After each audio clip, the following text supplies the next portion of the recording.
So it's probably the oldest songwriting advice in the book, right? Write what you know.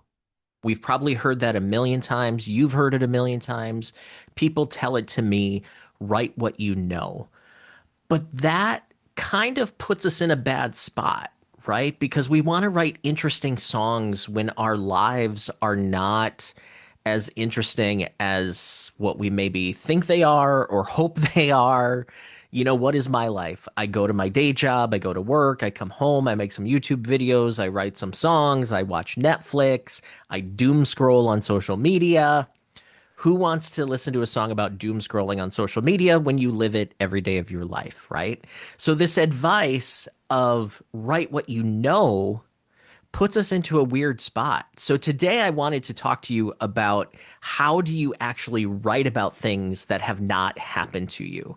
So, how do you make a song feel emotional, even if it's not something that you've lived? And we've all heard the saying, three chords and the truth, right? But being true doesn't have to be factual.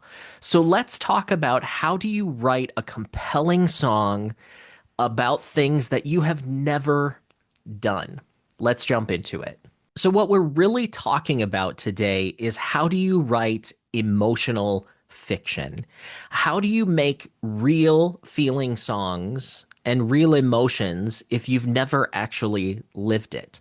Well, you don't have to have lived it in order to write about it or to write it because it's not experience that touches your audience, it's actually empathy because your listener isn't going to ask you, did this actually happen?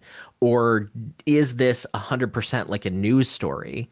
Listeners are just going to ask, do I believe you enough to feel this? Right? So they're asking you, do I believe you? Is this believable?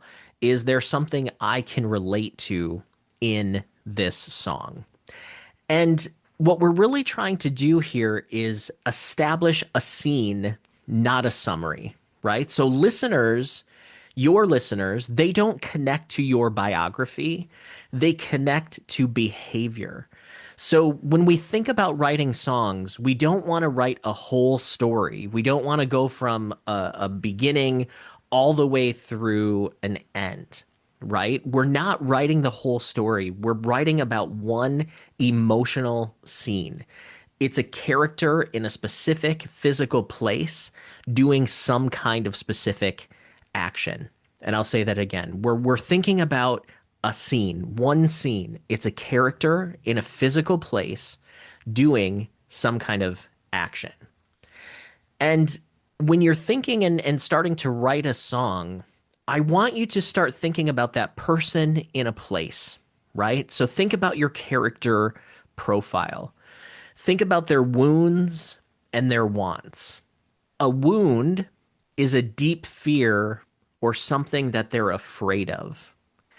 And a want is an immediate desire that has emotional stakes, right? So think about what are their wounds, what are their wants, what are they avoiding, or what are they chasing? And when we're talking about character, this is where you have to think about point of view, right? You have to think about who is singing and who are they singing to. Many of you are singer-songwriters. So a lot of the time, your character is actually you, right? Like you're writing from your perspective. But what's kind of fun is you don't have to be you in your songs. You can take on the persona of other people. Writers like Jason Isbell do it. A lot of other songwriters write from a different perspective. And again, the whole idea here is it doesn't have to be true to hold emotion. So fiction and fiction with emotion really comes from what I call an emotional knot. An emotional knot is two emotions that are existing at the same time. There's two emotions that are true, but they disagree. They are both true emotions, but they conflict. They rub up against each other. There's friction. That emotional knot is where the power of your song lives. So, what I mean by an emotional knot is, let's say the song is about missing someone, right? Like if you just say, I miss you. Oh, I miss you. Goddamn. Oh, I miss you. And you know what? I miss you. And I'm just going to keep on missing you. That's going to bore the F out of your listener, right? So you need a knot. You need friction to make the kind of the core of the song. So I miss you, but the but is where the knot is, right? The but is is where the power of what you're going to write about is. So two conflicting emotions. I miss you, but I'm in a new relationship, right? Now all of a sudden you have I'm in a new relationship. That's true. And I miss you. That's two conflicting things that are creating this knot. I miss you, but I'm in a new relationship. Now all of a sudden, doesn't that feel like, whoa, there's a ton of ideas there? So to write fictional songs with emotion, you have to separate what's actually happening in the song from the knot. So what that means is you're not writing about a true event, but you're writing about real and true emotions. So your event is fake, the situation is fake, but the emotion and the emotional knot is real. And when you start designing your narrator, your character, as we started to talk about before, your point of view is who is singing and to who. Also, how far away from this is it happening? Is it happening right now? Are you in the midst of a situation? Or is the character and the narrator looking back? So the difference between this distance is when you're happening now, it's an immediate emotion and we don't always know what it means, right? But if your character, your narrator is looking back, it can give you more space to understand emotions and situations and what happened, right? So as a writer, you get to decide, are you in the immediacy or are you in the reflection of whatever this situation is? And again, the situation is fake, but your emotional knot is real. And the other thing to decide is my character, is my narrator, is the singer being brutally honest? Are they being straight up like, here's how it is? I'm just straight up telling you the truth?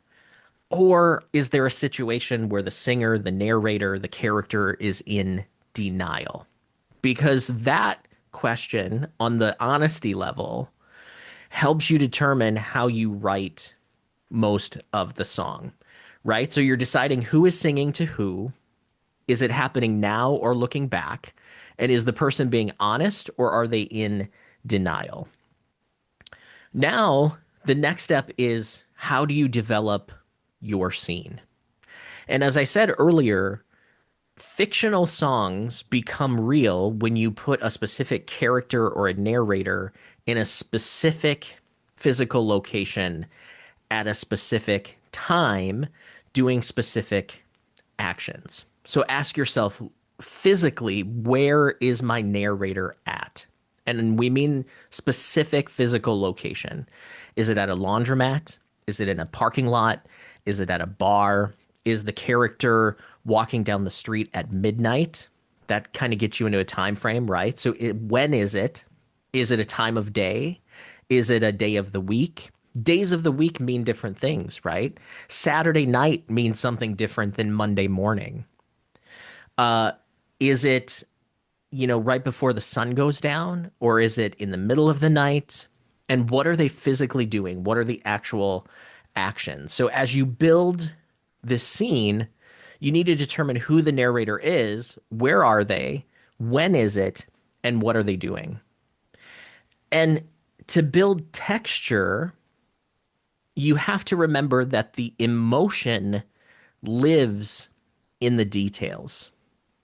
So again, emotion lives in the details, or as this says, feeling hides in the details. And the more specific you can be, the more believable you can be. So you want to build in this texture, a real person feeling a real emotion, dealing with a real emotional knot in a real place at a real time, doing real things. And those specific details are what starts to build the emotion and what your listener is feeling. So, how do you get to the emotions of your listener then? Well, what you want to do is create what's called a detail pile, or basically a log of stuff where you capture inventory before you actually start writing lyrics. So think of your scene, where your character is, who the character is, when is it, what are they doing, and pull that scene up into your mind like you're watching it as a movie. What are five specific objects that are in the scene? What are three specific actions that are happening in the scene?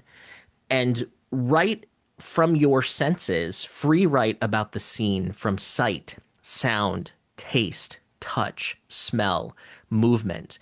And you're not editing yet. You're just collecting stuff. So you're creating a detail pile.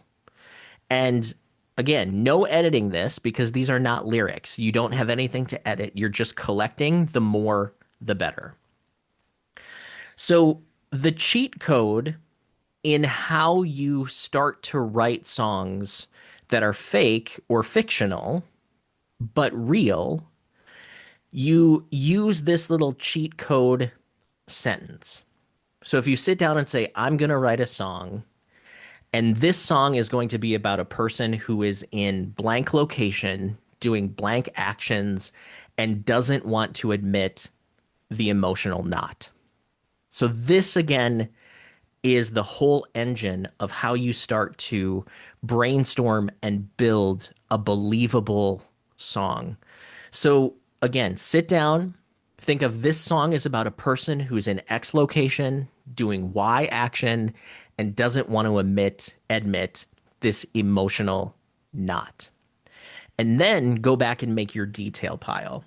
Now, all of a sudden, you have a ton of information that you can start to put into actual lyric writing.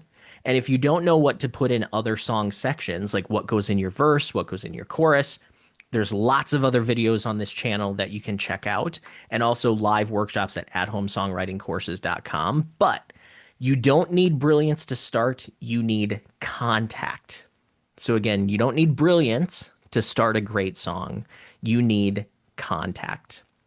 So, what is this emotional architecture checklist? So, the emotional architecture checklist is your step by step approach to writing songs that are not true, but they are real. So, fictional emotion. So, first, pick your knot, name the unresolved feeling of the character. Next, choose your moment. Where and when is this? Then lock in your narrator. What's the point of view? What's the distance? What's the honesty level? Then start picturing that scene in your mind, right? Build your detail pile, objects, actions, sensory details. Then you start to map your sections and decide what you're putting where. Your verses, the verses job is to prove the chorus, right? Your chorus is the emotional knot, and your chorus is the emotional truth.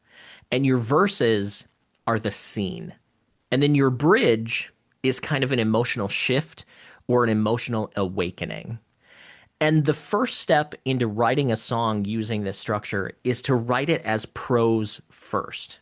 So write it just how you would talk and use concrete images, strong beats, meaning, what are some of the strong concepts that you're putting into the song, and write it as if you're just talking. Don't worry about rhythm yet. And then you can kind of put it into song structure later. And as you start to revise and you start to write the lyrics, make sure you're checking for clarity. Does the listener know what I'm talking about? Am I clear enough? Am I specific enough? Are there any cliches? I miss you so much. That's really a cliche. You broke my heart. That's a cliche, right? Look for any lines that you could pull out of other songs. If your line shows up in other songs, that's a sign that you should be more specific and go to a concrete detail that others wouldn't have. And also look for how honest your character is being within your song. So pick the knot, choose the moment, lock the narrator, build your detail pile, map the sections, draft it, and then revise. That's kind of the whole process on how you can write something that's not true, but is real. All of this takes a lot of practice. And the more you write and the more you use this framework, the better you get at it. So I don't want you to try it only once. I want you to try it on your next 5 to 10 songs. And I promise you that the more you think in these systems and sort of these checklists, and you sort of do it on purpose, the more often you're going to start doing it by instinct and doing it by accident. So do it on purpose so you do it by instinct. Because in songwriting, these templates, these structures, some people may call it a formula. It's not a formula because all it is a framework. You're filling in the information. Um, all of these things are training you to be a better writer. And again, I believe that your better songs will start happening when you become a better writer. Don't worry about the result too soon. Worry about the practice. And if you enjoy these videos, go to athomesongwritingcourses.com. You can sign up for free online workshops. I've got some other things that you can download. And there's a free community where you can connect with other songwriters. So if you want to continue learning more about songwriting, check out this next video and I'll see you there.